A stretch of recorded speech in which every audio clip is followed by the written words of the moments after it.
భూములను లీజు భూములను కన్వర్షన్ చేసే అవకాశం ఇవ్వలేదు. మంత్రి శ్రీధర్ బాబు. హిల్డ్ పాలసీపై విపక్షం అవాస్తవాలు ప్రచారం చేస్తుందని మంత్రి శ్రీధర్ బాబు విమర్శించారు. మీడియాతో ఆయన మాట్లాడుతూ లీజుకి ఇచ్చిన ప్రభుత్వ భూములను కన్వర్షన్ చేసే అవకాశం ఇవ్వలేదని స్పష్టం చేశారు. పట్టాలు ఉండి సొంత భూములు ఉన్నవారికే కన్వర్షన్ ఫీజు పెట్టామని తెలిపారు. గత సర్కారే ప్రభుత్వ భూములను ప్రైవేటు వ్యక్తులకు దారాదత్తం చేసే జీవో ఇచ్చిందన్నారు.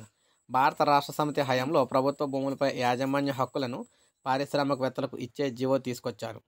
కాయిలా పడిన పరిశ్రమల భూములను వినియోగంలోకి తెచ్చే ప్రయత్నమే హిల్డ్ పాలసీ. ప్రభుత్వ భూమిపై హక్కును బదిలీ చేస్తున్నామనేది అబద్ధం. హిల్డ్ పాలసీలో ఎస్ఆర్ఓ రేటు కంటే ఎక్కువ ఫీజు నిర్ణయించాం అని మంత్రి శ్రీధర్ బాబు తెలిపారు.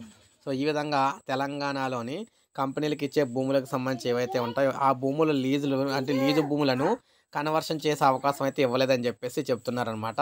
ప్రభుత్వ భూములు ఎక్కడ కూడా అన్యాక్రాంతం అయితే కావని చెప్పేసి తెలియజేస్తున్నారు. సో ఇది మనకు తాజా సమాచారం. ఒక లైక్ చేయండి, సబ్స్క్రైబ్ చేసుకోండి, మన ఛానల్ సబ్స్క్రైబ్ చేసుకోండి.